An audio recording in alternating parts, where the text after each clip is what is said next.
Today I'm going to show you how you can make this speed text effect here in Illustrator.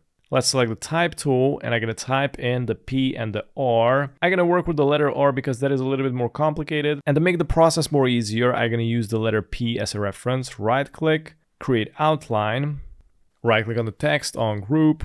Let's swap it from fill to stroke. And I'm going to select the direct selection tool and I'm going to delete these areas, press on delete, select delete. And first, I'm gonna cut the letter P in pieces. So I'm gonna select these areas where you can see these anchor points at the corners. And I'm gonna go here and click on cut path at selected anchor point. And I'm gonna do the same thing with these. Click on cut path. Now I'm gonna select it, right click, release compound path. And let's separate it. So I'm gonna move these, select the direct selection tool, and I'm gonna adjust this right here. So this is gonna be the curvy part of the letter R. I'm gonna delete these, delete with the direct selection tool some of the unwanted parts, but I'm also gonna cut it in pieces. So I'm gonna cut this. I'm also gonna cut this one. And I'm gonna select right click, release compound path.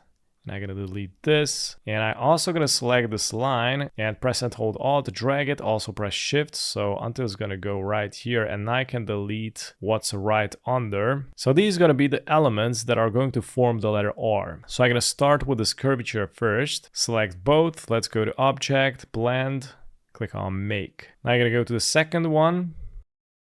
This came out great. Object, Blend, Make. And as you can see, again, we got a problem here that it's not behaving how we want to. So for this situation, I'm gonna create a duplicate of this. Press and hold Alt, drag it here somewhere. I'm also gonna start tilting it like that. I'm gonna put it somewhere here, select both. Let's see what happens. There you go. So the blend tool is not perfect, unfortunately. Select all of it, double click on the blend. Let's select specify steps, increase the numbers, click OK. And let's go to the strokes, increase the stroke thickness. Let's go to object, expand, click OK. Right click on group. So I'm going to select the first shape. Let's go to the stroke options. Let's go to profile. And I'm going to choose the fourth one. And I'm going to also select these and reverse it. So let's go to the stroke profile and click on flip along. I'm going to do the same thing with these. Now I'm going to bring them together. Let's bring the curvatures in right here. And I'm also going to position the legs somewhere here. Let's select all. Let's go to Object, Expand Appearance. And I'm going to select these. Click on the Pathfinder to unite everything. Now let's select the shape. I'm going to go and select the eraser.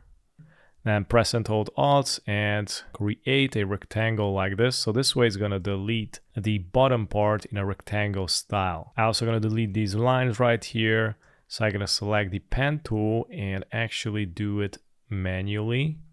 Create a rectangle, press and hold Shift, select both, press Shift plus M, or you can go and select the shape builder tool, press and hold Alt and just drag a line until it's going to delete these unwanted parts. And do the same thing with this. And with the knife tool, you can delete this part right here. I'm gonna bend it and there you go. And that's how I make this really cool speed effect typo here in Illustrator. Thanks for watching.